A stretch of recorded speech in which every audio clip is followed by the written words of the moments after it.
Abra sua Bíblia na carta do apóstolo Paulo aos Romanos, capítulo 12.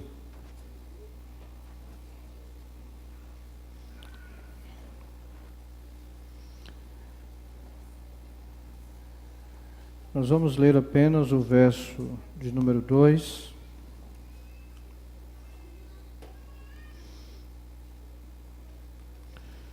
Diz assim a palavra do Senhor: não se amoldem ou não se conformem ao padrão deste mundo, mas transformem-se pela renovação da sua mente, para que sejam capazes de experimentar e comprovar a boa, agradável e perfeita vontade de Deus. Amém? Pode estar assentados.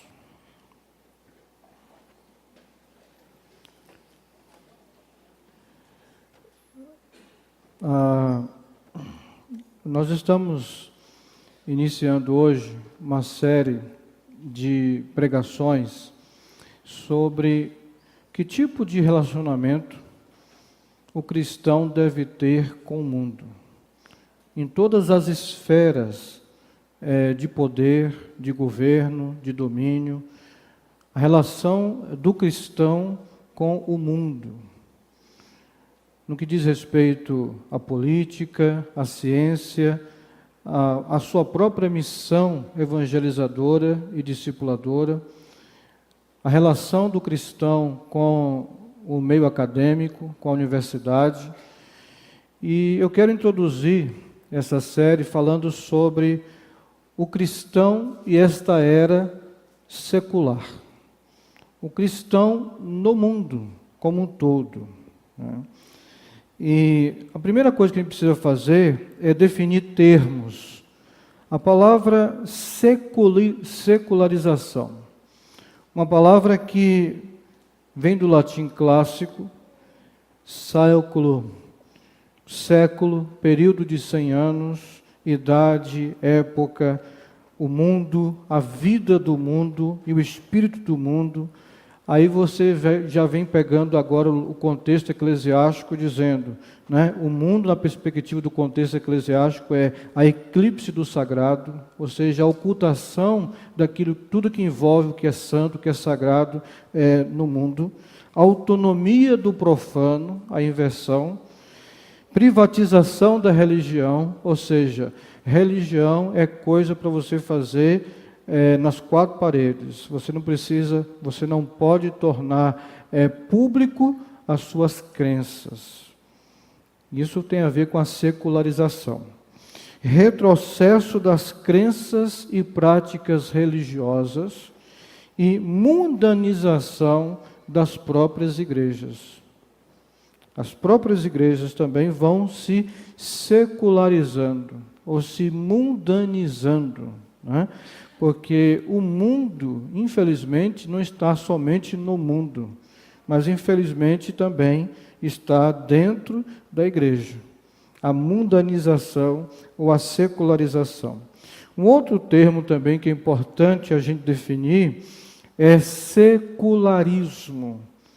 É um conjunto de ideias contrárias à religião ou à fé, pela qual é preferível usar o termo secularismo.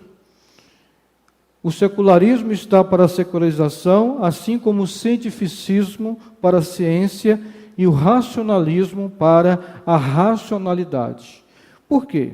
Uma coisa é a ciência, outra coisa é o cientificismo, ou seja, você achar que a única maneira de você acreditar em algo é através da comprovação científica laboratorial.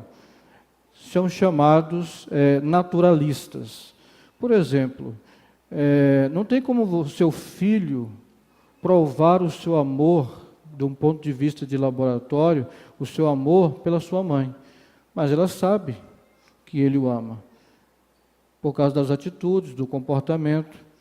Então isso não pode ser provado cientificamente, não pode ser provado no laboratório.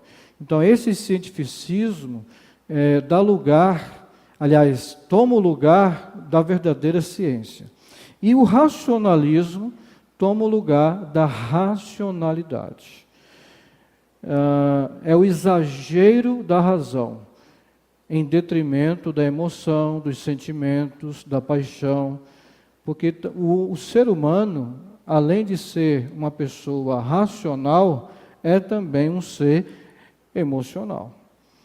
Então a gente não faz ciência, a gente não fala no auditório desprovido de emoções, de sentimentos e de crenças. Pelo contrário, a gente usa a nossa razão, os nossos sentimentos e as nossas crenças. Estão presentes em tudo que nós fazemos.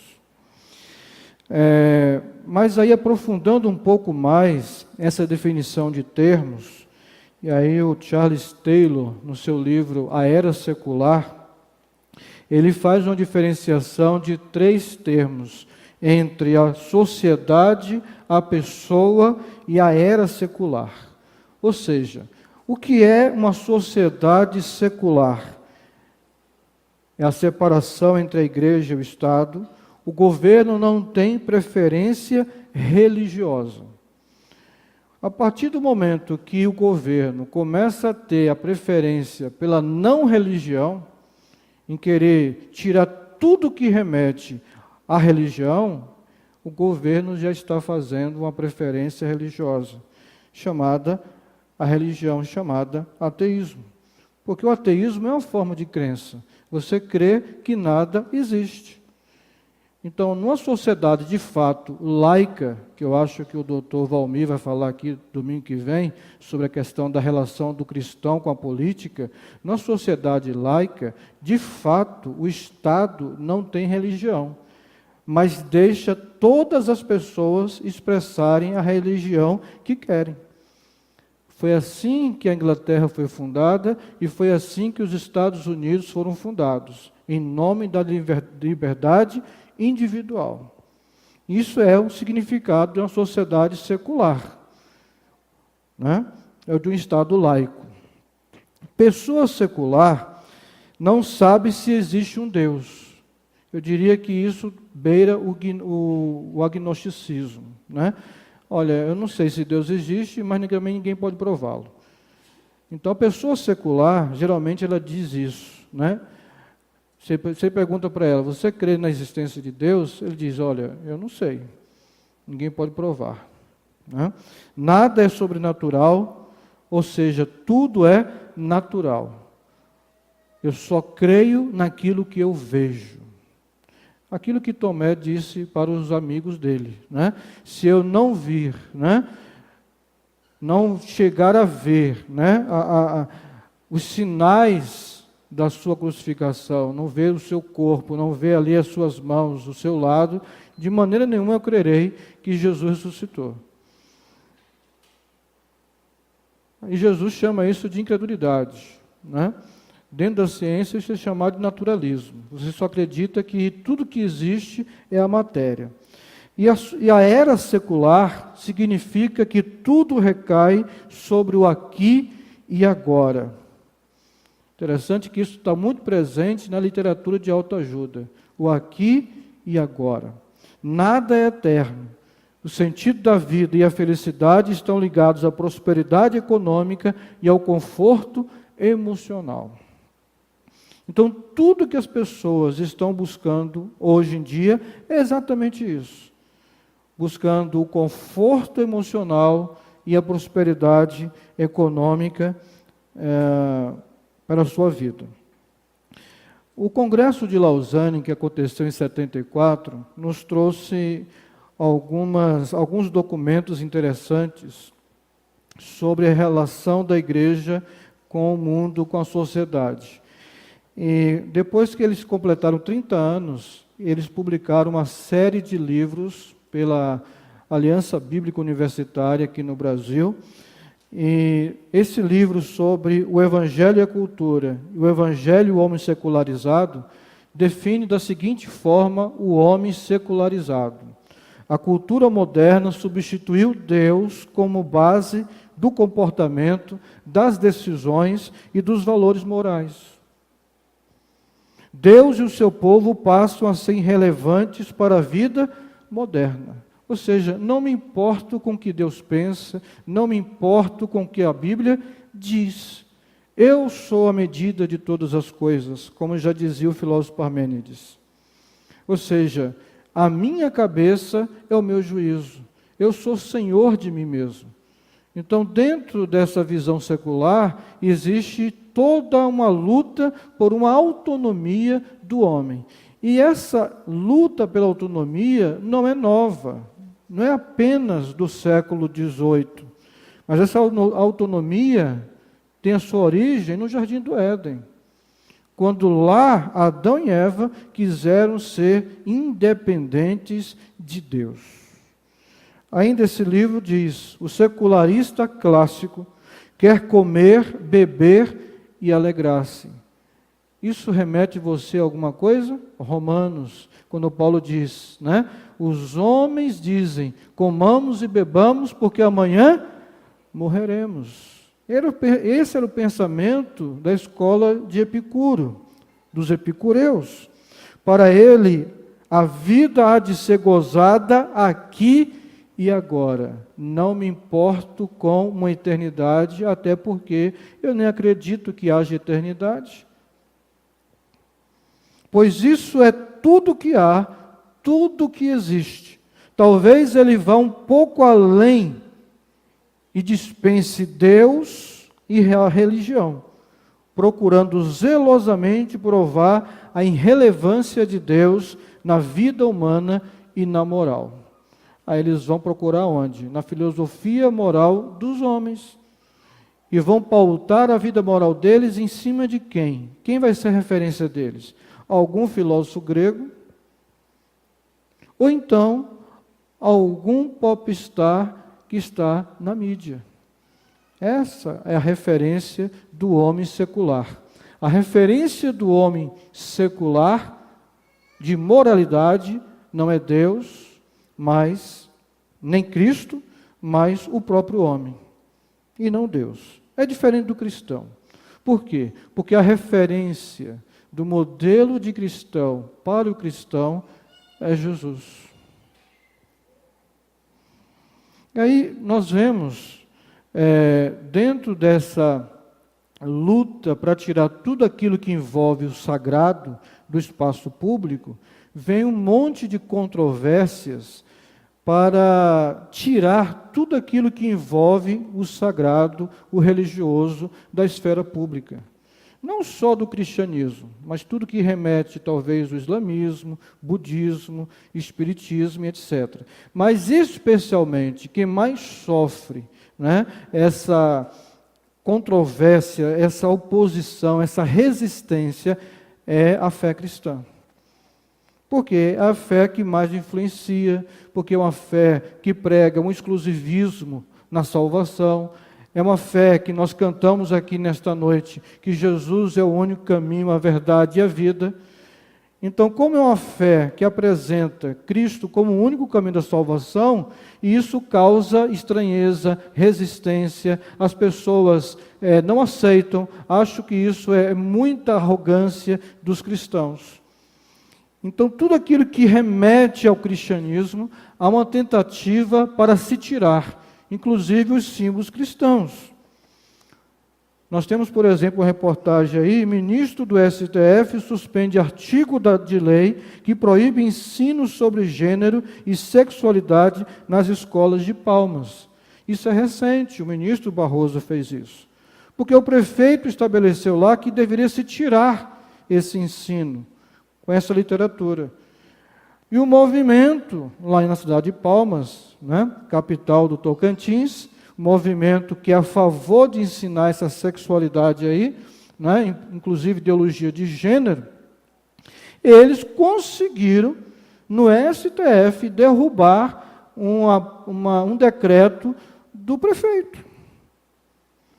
Então veja que esse problema de você estabelecer os valores judaicos cristãos vai precisar da influência dos cristãos em todas as esferas da sociedade.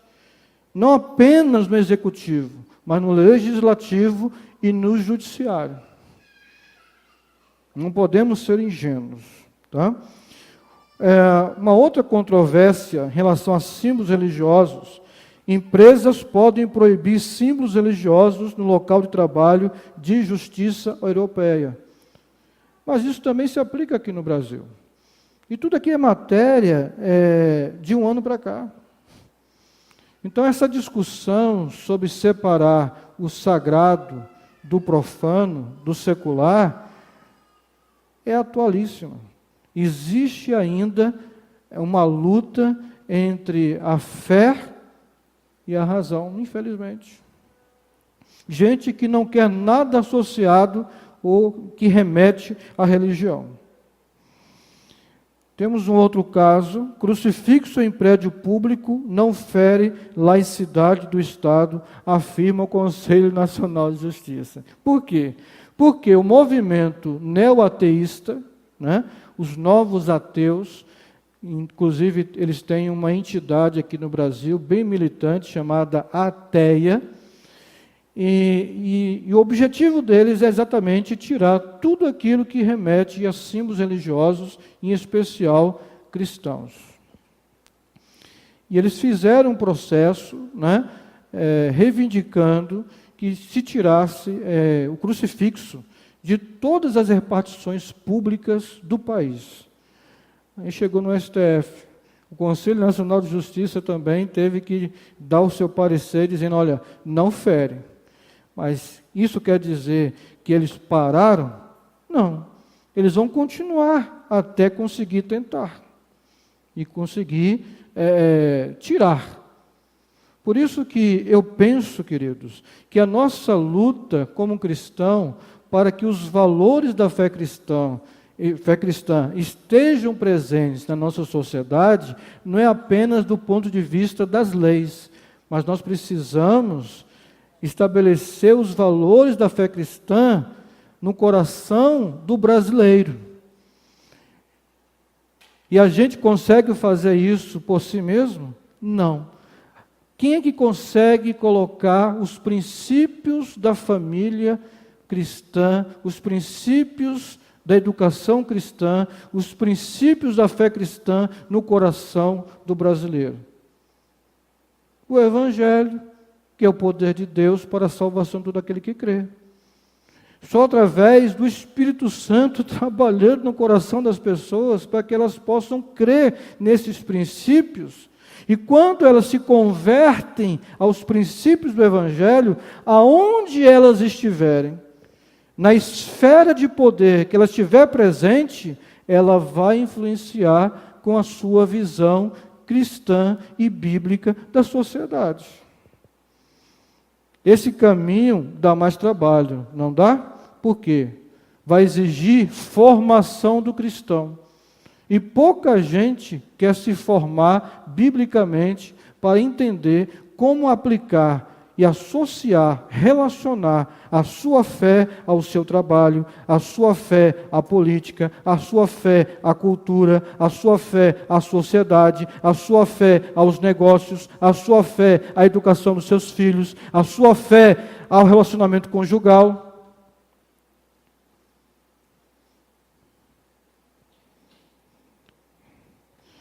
E às vezes cristãos só fazem barulhos.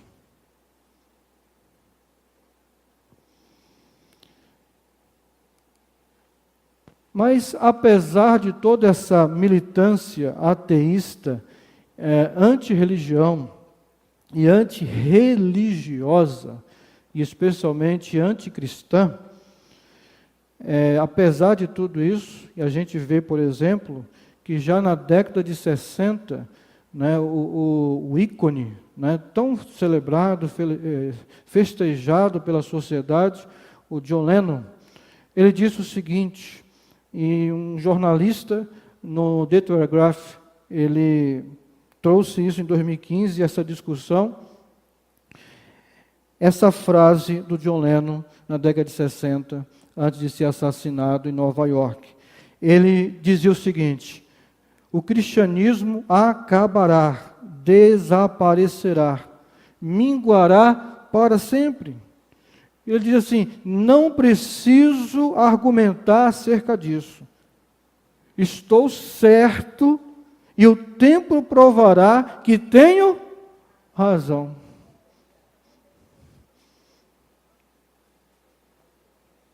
Não sobreviveu para ver que ele estava errado.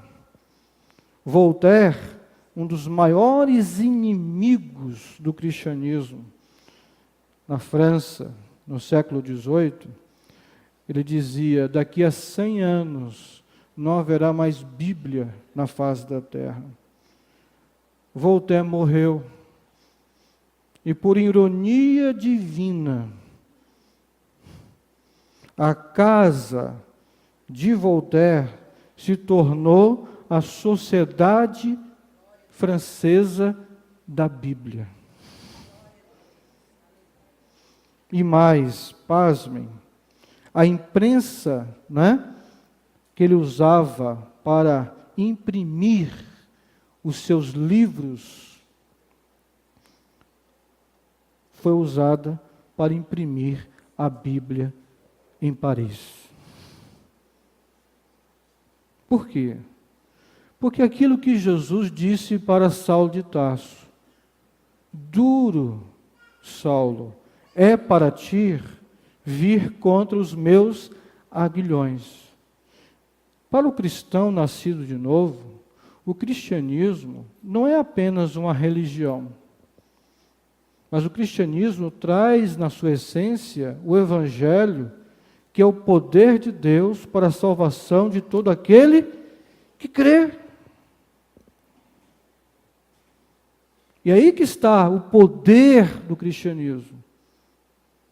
Porque não são leis humanas, mas são leis de Deus impressas no coração do homem.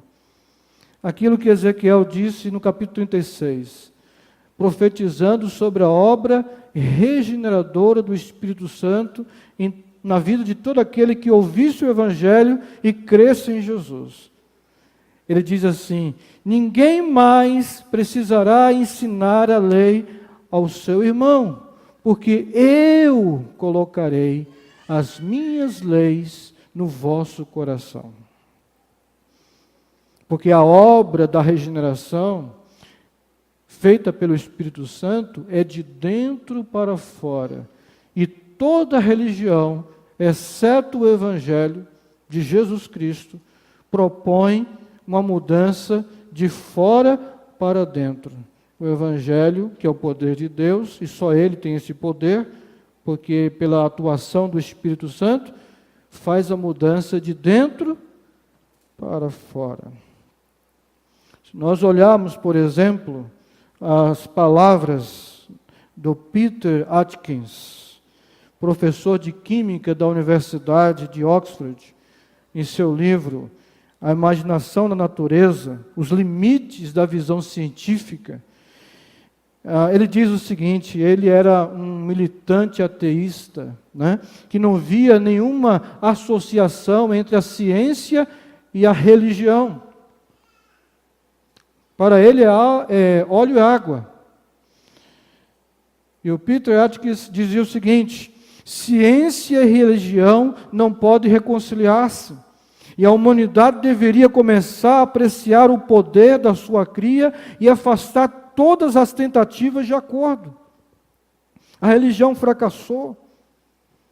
E os seus fracassos permanecem expostos.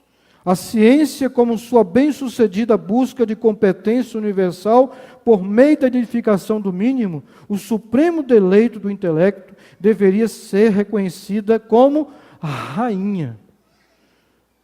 Por quê? Porque na Idade Média, os teólogos medievais diziam que a filosofia deveria estar submissa à teologia, e que a teologia era a rainha, né, de todas as outras ciências. E agora ele está defendendo aqui que a ciência precisa ser senhora de todas as coisas. Veja que as palavras do John Lennon é um movimento secularista a partir da cultura popular. porque John Lennon não é o cara da academia, mas o Pete Atkiss é o cara da academia.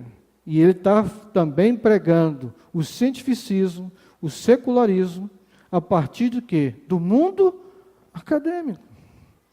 Então, de maneira que todo esse movimento para tirar tudo aquilo que envolve religião se dá tanto nos meios populares quanto no meio acadêmico. Eles acontecem nas duas esferas, tanto nas universidades quanto na vida do povão. Como? Através das músicas. As pessoas vão cantando, cantando, cantando, até acreditar naquilo ali. E fazer daquilo um estilo de vida.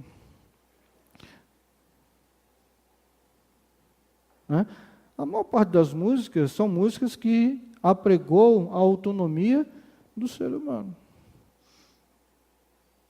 E essa é uma característica do secularismo.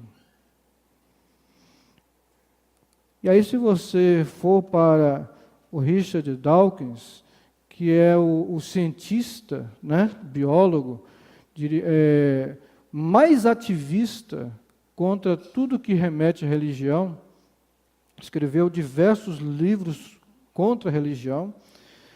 E se você for pesquisar na internet o nome dele e ver essa imagem aqui, que eu coloquei, dessa imagem dele, ele está dizendo o seguinte para as pessoas, Está lá, religion, e no subtítulo ele diz, olha, nós podemos conseguir juntos a cura. Porque religião é uma doença. Então ele está estampando isso na camiseta dele. Você vai ver lá na internet isso. Olha, nós podemos conseguir juntos a cura. E na revista Humanities, uma revista ateísta de circulação nacional dos Estados Unidos, e essa imagem aí é da última edição dessa revista Humanities, ele escreveu em 97 isso. Tem quantos anos isso? 21 anos, queridos. Que esse homem está militando na academia contra a religião. E ele disse o seguinte: está na moda tornar-se apocalíptico acerca da ameaça para a humanidade, apresentada pelo vírus da AIDS, pelo mal da vaca louca e por muitas outras doenças. Mas eu acho natural argumentar, olha aqui, que a fé constitui um dos grandes males do mundo. Comparável ao quê? Ao vírus da varíola. Só que mais difícil de erradicar. A fé, sendo uma crença que não se baseia em evidências, mas ele teve um papozinho muito bom com John Lennon sobre isso aqui. E o John Lennon perguntou para ele: qual é a evidência que o senhor tem que a sua esposa lhe ama? Ele ficou calado. É só você ir lá no YouTube e procurar lá. Debate entre John Lennox, que é também um professor da Universidade de Oxford, que é a mesma universidade da qual o Richard Dawkins faz parte.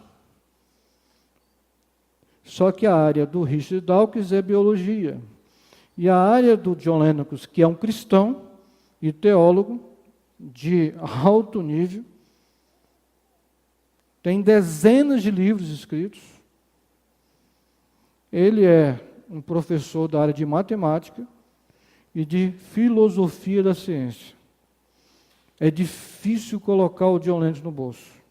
É muito difícil. Porque além de ter muito conhecimento, ele tem uma boa argumentação e uma boa oratória. E é isso que o Richard Dawkins está dizendo. Ele diz, é o principal vício de qualquer religião. Então, o artigo que ele escreveu, o título é o seguinte: a religião é uma ciência? Então ele questiona. Eu fui pesquisar esse artigo dele, e aí eu descobri um artigo de um cristão, teólogo cristão americano, que fez uma resposta em cima desse artigo do Richard Dawkins, alguns anos atrás. Então, apesar de toda essa resistência contra a fé, onde há uma tentativa de acabar com a fé cristã em especial, e com tudo aquilo que remete à religião, John Lennon estava errado, a religião está em ascensão. Sabia? E principalmente o cristianismo e o islamismo. Só que os cristãos precisam acordar. Porque essa pesquisa que está aqui, né, feita pelo grupo, né, o Centro de Pesquisa Pew, né, sobre o futuro das religiões do mundo, né, projeção para o crescimento populacional de 2010 a 2050, essa pesquisa é de 2015.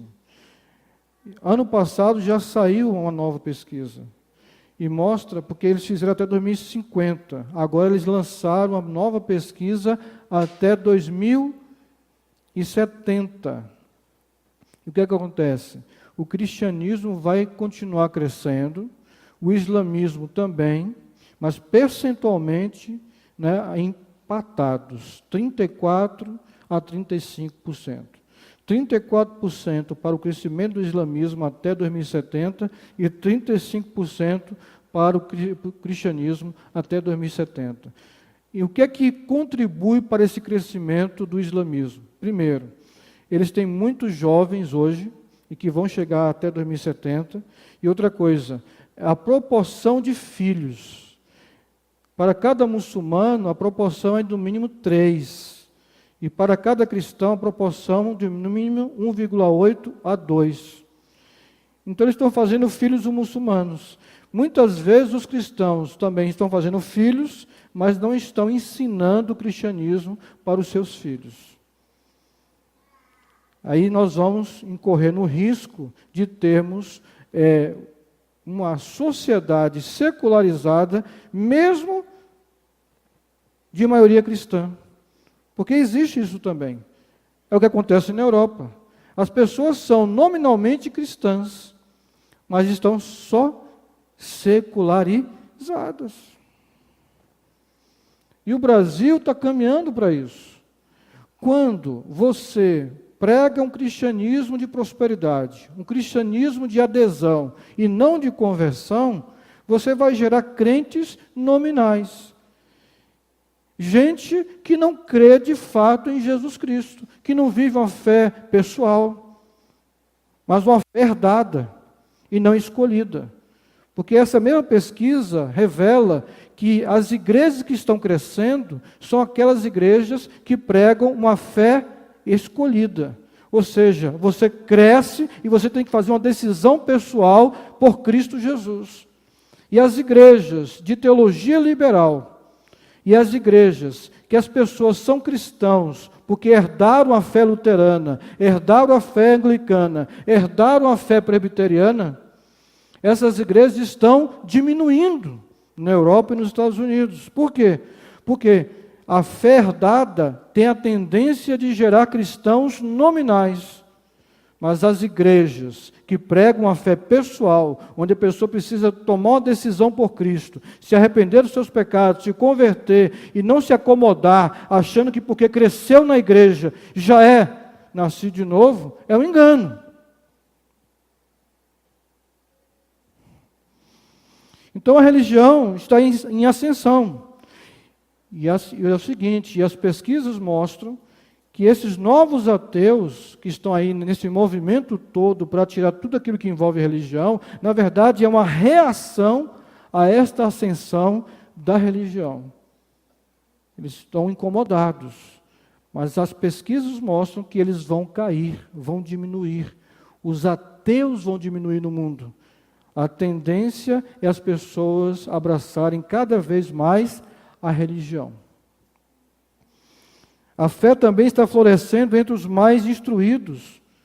Homens, filósofos importantes da academia, como MacIntyre, Charles Taylor, daquele livro lá, Era Secular, Alvin Plantinga. O século XXI será menos secular. O cristianismo cresce galopante em África subsaariana, na China, no Oriente Médio, na América, nos Estados Unidos. Agora, por que isso acontece?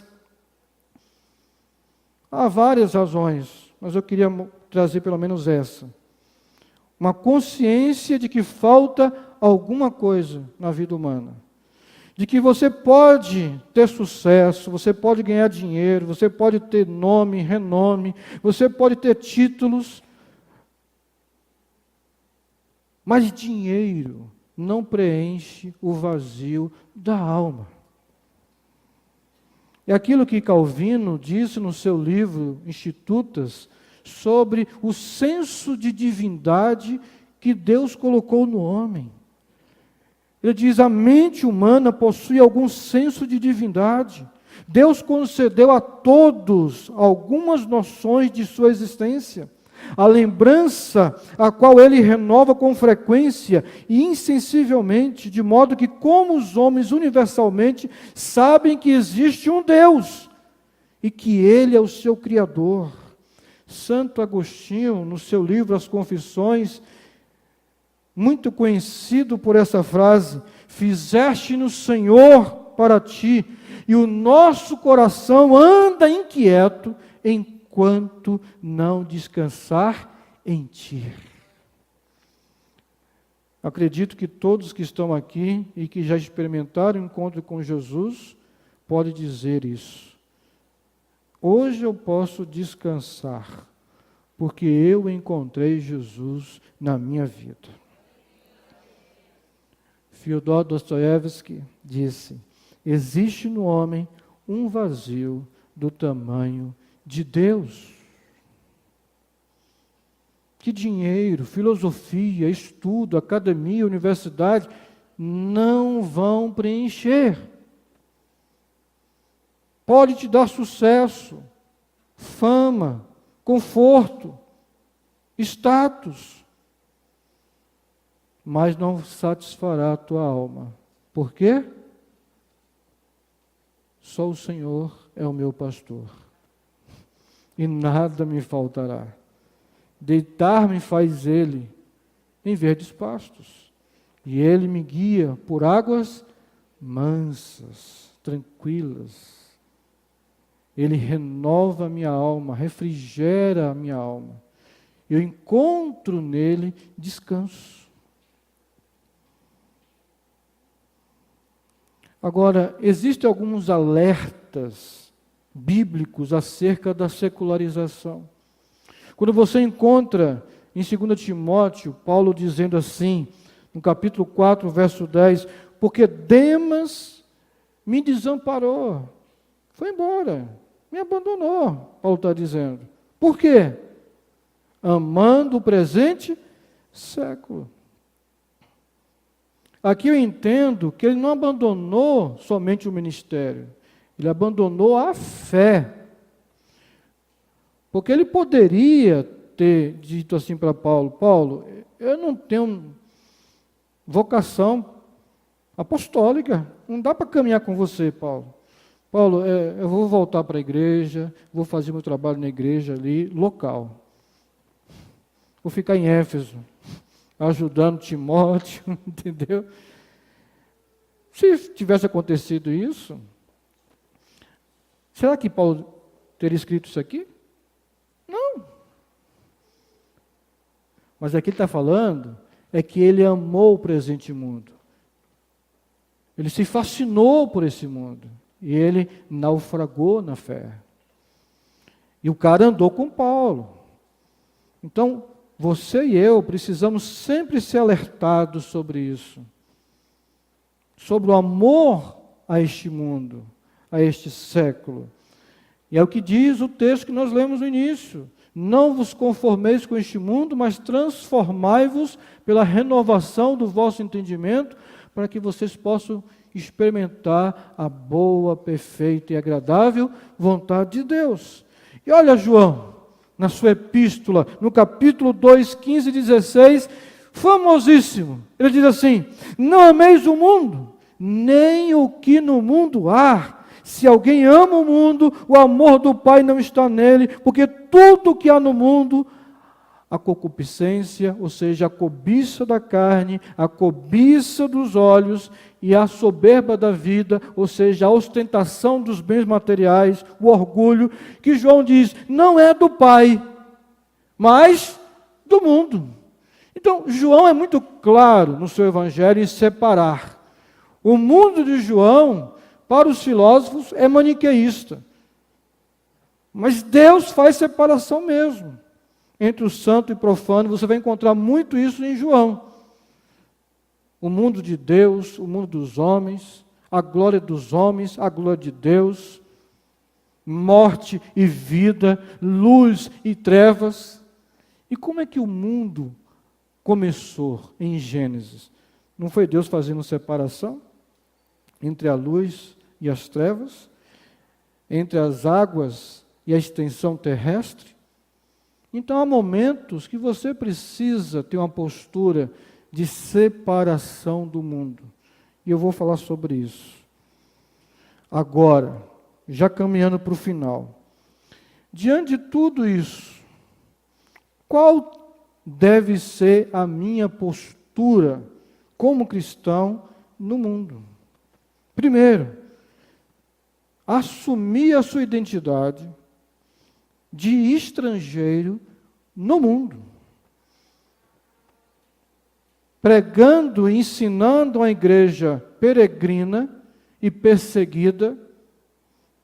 Pedro diz assim, no capítulo 2, verso 11 da sua primeira carta: amados, peço-vos como a peregrinos e forasteiros, que vos abstenhais das concupiscências carnais que combatem contra a alma.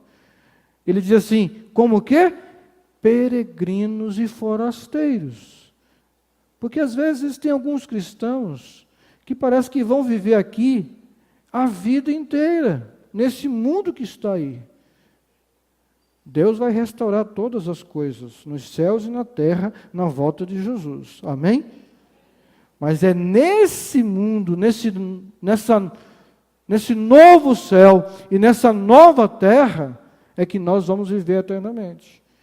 Mas o mundo que tem nos fascinado é esse que está aqui. E que tem nos feito olhar para trás, como a mulher de Ló.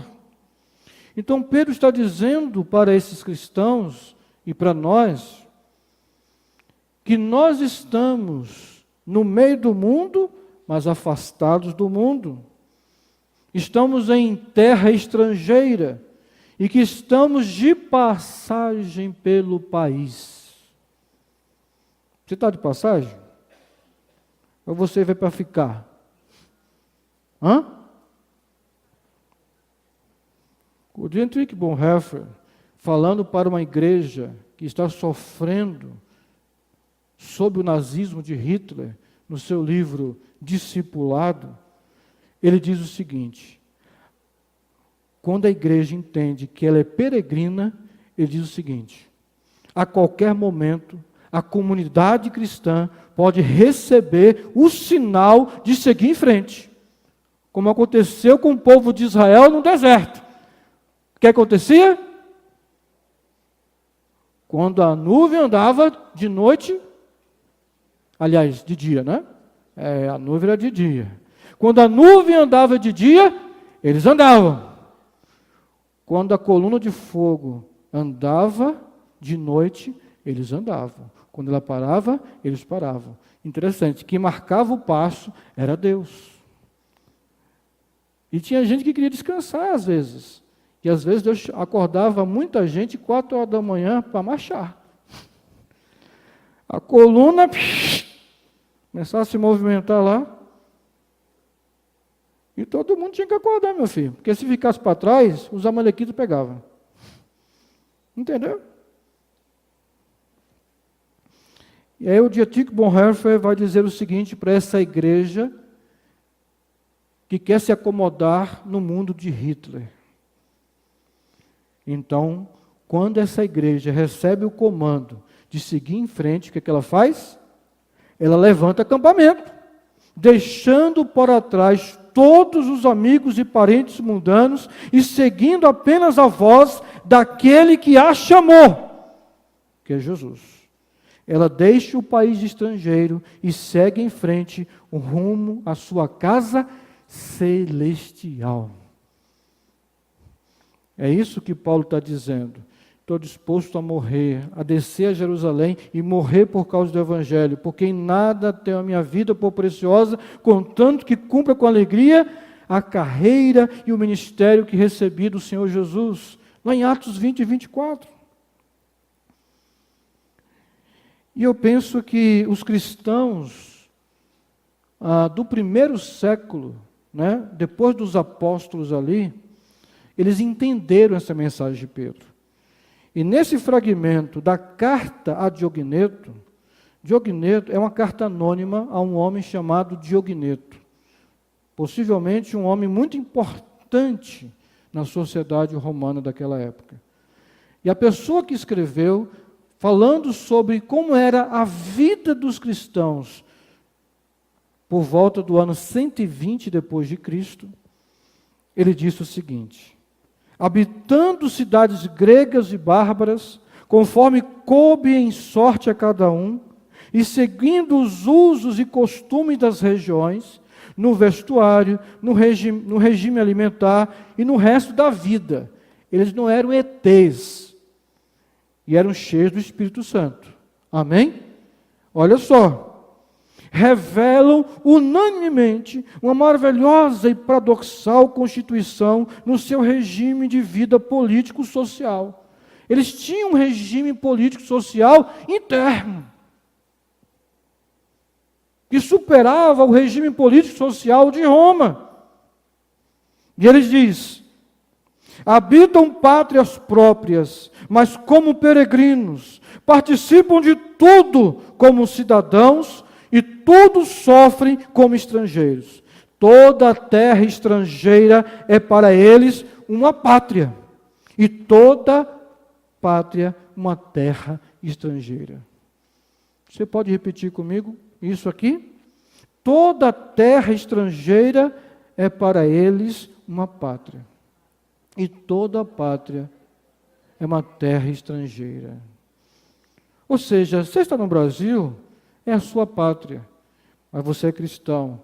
Essa pátria também é estrangeira, porque a sua pátria permanente, excelente, é o reino futuro de Jesus, querido.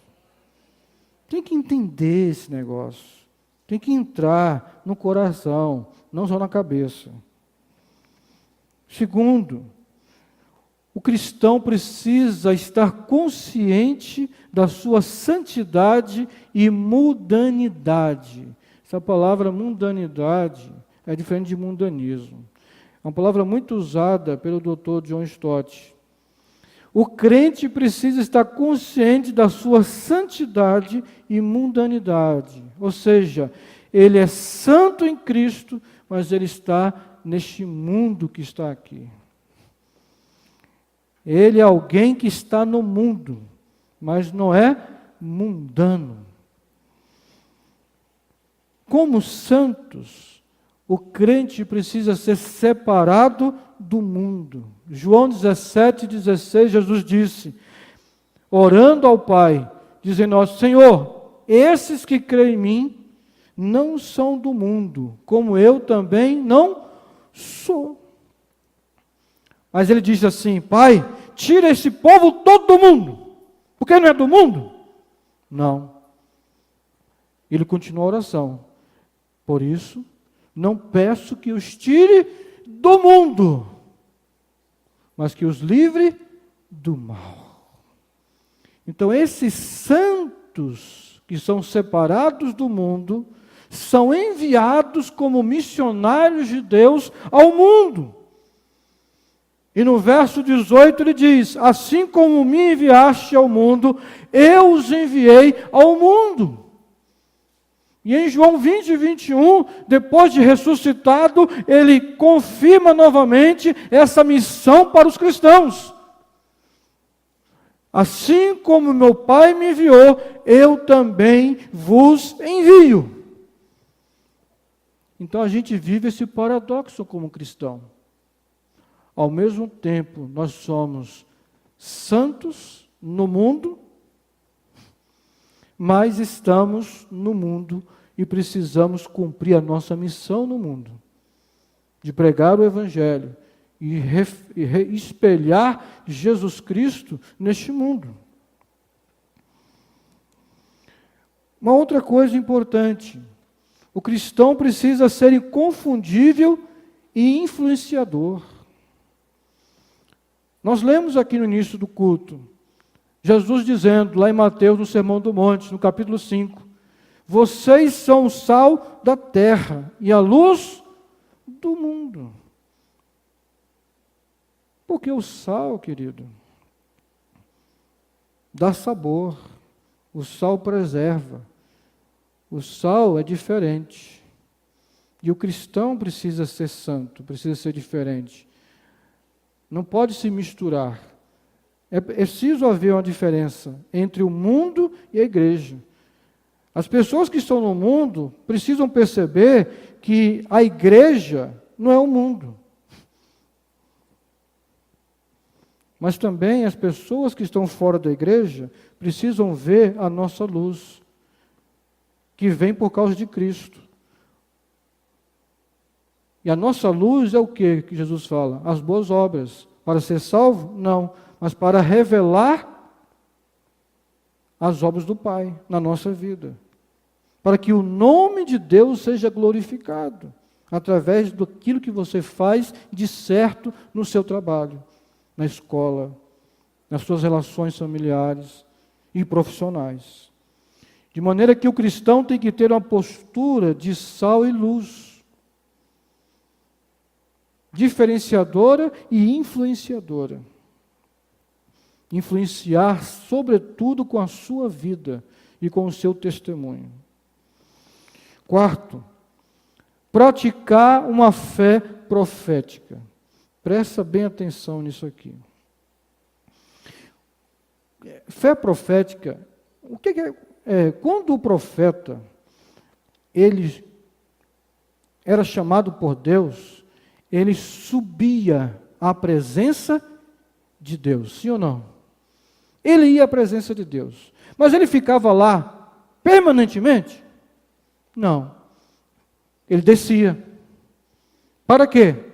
Para falar o que Deus falou com ele.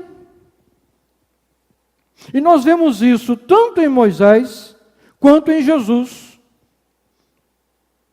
Uma fé profética. De gente que está diante de Deus, na presença de Deus, que sobe à presença de Deus, mas desce até os homens para falar aos homens o que Deus falou com eles. E quando você vai para Êxodo 24:13, diz assim, Moisés subiu Moisés ao monte de Deus, o Monte Sinai, que é o Monte Horebe também, tá? É o mesmo. Agora, no mesmo capítulo 24, verso 14, ele fala para os anciãos assim, fique aqui, espere aqui, porque eu retornarei de lá. Ele sabia que ele ia voltar. E a Bíblia diz que ele ficou quantos dias na presença de Deus? 40. Será que foi bom? Sim ou não? Quem já experimentou a presença de Deus aqui, seja no culto, seja em casa, no seu quarto, sabe como é bom. Parece que o céu desce. O tempo passa. Você não quer nem sair dali. Sim ou não? Mas tem que sair. Porque tem que se encontrar com os homens. E dizer aos homens o que Deus está fazendo na sua vida. E falou com você. Você está entendendo? O que é o cristão no mundo? Aí, o livro de Êxodo, 25, 26, 27, 28, 29, 30, 31, tabernáculo. Tabernáculo, tem que ter isso, tem que ter aquilo, tem que ter. Aí no 32 é que mostra o retorno de Moisés do monte. Aí o capítulo 32, verso 15 diz: E virou-se Moisés e desceu do monte, com o quê? De mãos vazias. Estava onde Moisés? Passeando. É isso, tirano? Não. Ele desceu com as duas mãos, com as tábuas da lei de Deus, a palavra de Deus, para o povo. Quem está entendendo? O negócio não terminou, não. Olha o próximo. Vamos para Jesus. Monte Hermon, 3.000 metros de altitude. Jesus subiu ao monte com Pedro, Tiago e João. Capítulo 17 de Mateus. E o texto diz que Jesus o levou a um alto monte. Gente, significa o quê? Ascensão. Diga comigo, ascensão. O profeta sobe à presença de Deus. Aí Jesus se transfigurou, que foi uma antecipação da glorificação. Diz que o corpo de Jesus ficou luminoso. Apareceram quem? Moisés e Elias. Uma visão, tá? Não foi fisicamente, não. Uma visão. Jesus vai dizer isso. Ninguém contesta a visão aqui, tal. Agora, né? Lógico, naquela época. Mas depois tinha que contar. Tanto é que contou que registrou na Bíblia. Não é verdade? Aí, quando Pedro viu aquele negócio, ele falou assim: vou ficar aqui. Não volto mais para Cafarnaum. Não estou nem lembrando mais da minha mulher, dos meus filhos e muito menos da minha sogra, que Jesus curou. Você entendeu? Ele chegou e disse assim: sim, Senhor, isso aqui é o céu. Senhor, está aqui. Tu, Moisés e Elias vão fazer 3 cabanas, um para cada um de vocês, e acabou. Não vamos virar ermitão, não vamos virar monge judeu, e vamos viver aqui nesse monte a vida inteira. Ele acabou de falar isso, estou parafraseando, tá?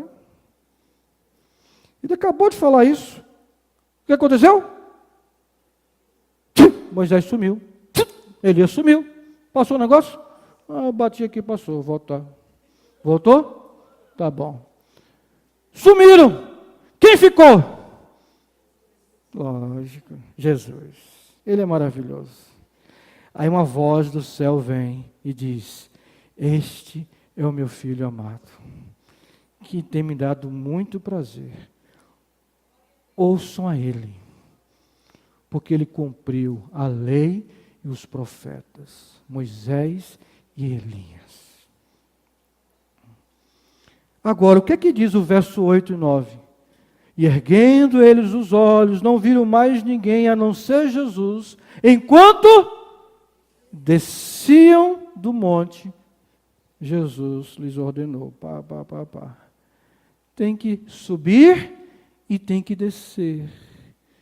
De maneira que você vem para o culto domingo à noite, é subir ao monte. E quando você vai para o mundo, você está descendo do monte, querido. Então você precisa viver a sua fé aqui e lá.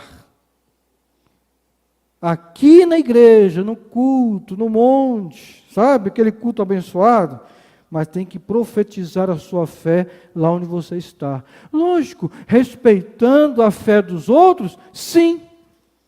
Mas você não pode ter vergonha de dizer em quem você tem crido.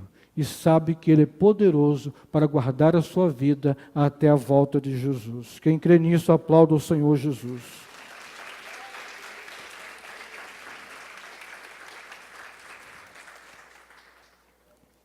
Quinto, desenvolva uma mente cristã. Paulo está dizendo, transforme a mente de vocês, renovem a mente de vocês. E eu gosto dessa explicação do Harry Blimes, quando ele diz no seu livro A Mente Cristã, comentando sobre esse texto aqui de Romanos 12, 2. E ele diz o que é uma mente cristã, que cria uma confrontação com o cristão, né, que muitas vezes está alienado deste mundo. Ele diz assim, uma mente cristã não é aquela apenas envolvida com assuntos religiosos, mas pensar sobre assuntos seculares de modo cristão. A mente cristã não é a mente do cristão louco, que salta da mentalidade cristã para não cristã, se o assunto da conversa muda da Bíblia para o jornal do dia. Aí ele faz lá uma mudança no cérebro dele. Agora não é Bíblia não, agora o jornal Folha de São Paulo. Você entendeu? Isso é loucura, não existe isso. A mente cristã é uma mente treinada, informada, equipada, para lidar com dados da controvérsia secular a partir de um quadro de referências formado por pressuposições cristãs. Ou seja, tem uma discussão sobre ética no trabalho. Você vai pensar numa perspectiva bíblica. É isso.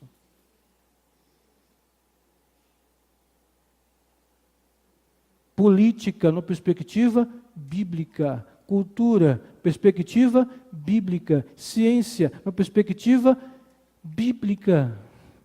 Vou educar o meu filho na perspectiva bíblica. Vou edificar o meu casamento na perspectiva bíblica. Afinal de contas, eu sou cristão ou um bolachão?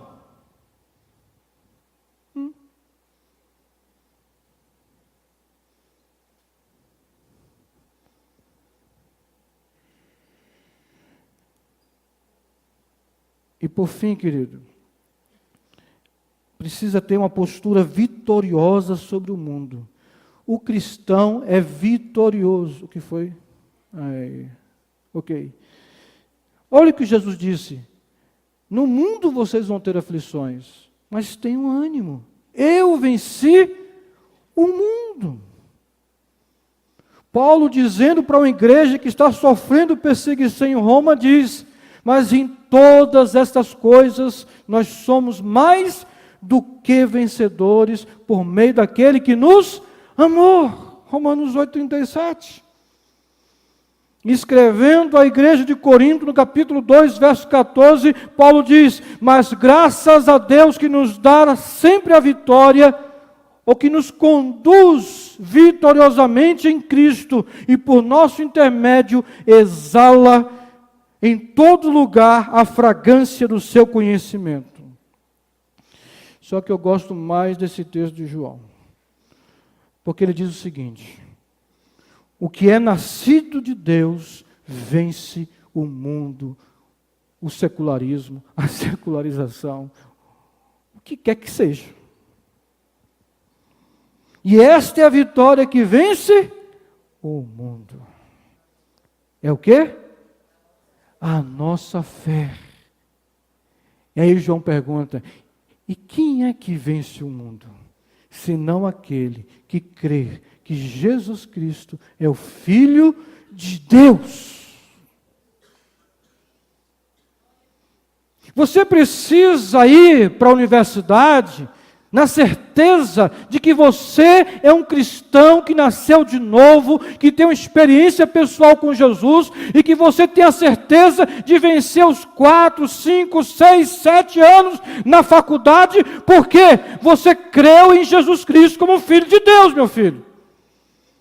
Agora, se você não mantém a fé, você sucumbe a ela, você naufraga na fé.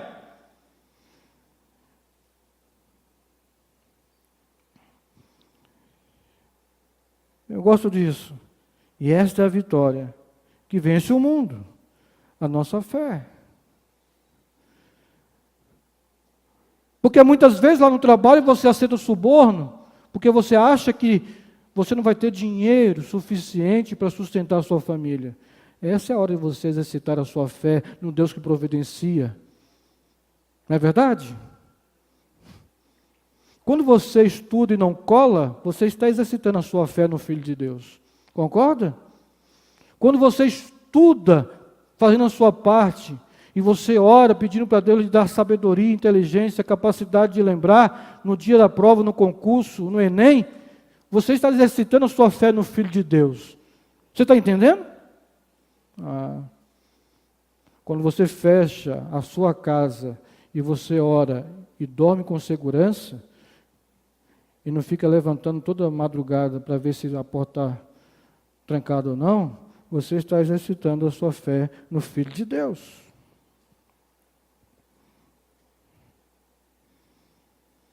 E eu queria terminar, querido, dizendo o seguinte: confie. Você quer vencer o mundo? Você quer ser um cristão neste mundo? Confie na presença de Deus. Confie nele, que Ele está com você. Como cristãos do mundo, devemos cumprir a nossa missão de fazer seguidores de Jesus. Como Ele disse, vão e façam discípulos, integrando os discípulos à comunhão da igreja, quando Ele diz, batizando-os em nome do Pai, do Filho e do Espírito Santo, e promovendo o crescimento desses discípulos que creram em Cristo e que foram batizados em nome do Pai, do Filho e do Espírito Santo. E como é que você promove o crescimento desses crentes? Ensinando-os a obedecer os mandamentos de Jesus. E aquele que é vivo, né? E que vive pelos séculos dos séculos, da secularização. Apocalipse 10, 6. Estará conosco até o fim dos tempos. Há uma versão que diz até o fim dos séculos. Mateus 28, 19 e 20. E eu gostaria de, por fim mesmo, dizer assim, aos que são secularizados, que talvez estejam aqui dentro, ou que talvez vai ouvir essa pregação, ou ver essa pregação, dizer aos cristãos ateus, porque dizem crer em Deus, mas vivem no mundo como se não crescem nele, a dizer aos secularizados, que as necessidades que o homem secularizado sente, solidão, vazio, temor, culpa, falta de sentido na vida e busca de paz, amor e felicidade, só serão satisfeitas quando ele tiver o seu encontro pessoal com Jesus Cristo e comprometer-se pessoalmente com Ele. Aí você vencerá o mundo. Vamos colocar em pé e vamos orar.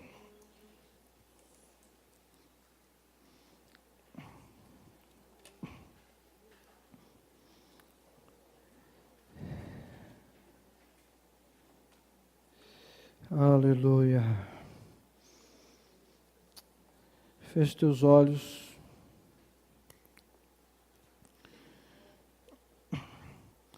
Senhor, muito obrigado por estarmos aqui nesta noite. O Senhor não nos chamou para sermos cristãos mundanos, nem cristãos alienados. Pela Tua graça nós somos santos no mundo, mas precisamos salgar a terra e iluminar o mundo. Por causa do nosso relacionamento contigo. Quero te pedir ao Senhor que nos perdoe, porque às vezes temos falhado em viver a nossa fé plenamente, em todas as esferas da sociedade. Às vezes tendo atitude apática ou ativista demais, confiando de mais ou de menos em nós mesmos. Ó Deus, que nós possamos manter uma postura de cristão neste mundo. Senhor, em nome de Jesus, gera isso no nosso coração. Ó Jesus, que esses crentes que aqui estão possam subir à presença do Senhor, ouvir a Tua voz, receber a Tua palavra, todas as vezes que a abrirem e a lerem, toda vez que ouvirem, que assistirem a Tua palavra, seja aqui neste culto ou em outro lugar, que possamos ter essa mesma experiência de Moisés, de Jesus, de Pedro, Tiago, João, de subirmos ao Teu monte, de experimentarmos a Tua presença. E quem já experimentou sabe que é muito bom. Mas a gente precisa sair, descer, fazer esse movimento e exercermos uma fé profética. Homens e mulheres de Deus, que ouvem as palavras de Deus e não as omitem, mas falam as palavras de Deus. Deus, todo aquele que está cheio do Teu Espírito, profetiza a Tua palavra. E que a Tua igreja seja profética neste mundo. Que ela possa dizer ao mundo qual é a esperança, qual é o caminho e qual é a verdadeira vida. Jesus. Jesus. Deus, enche a Tua igreja desta verdade, que a gente viva por essa verdade, Senhor, e quiçá até morra por causa dela, mas que nós não nos conformemos com este mundo, mas que a nossa mente seja transformada, renovada pelo Teu Espírito, pela Tua palavra, a palavra do Espírito Santo. Em nome de Jesus. Amém. Amém. Glória a Deus.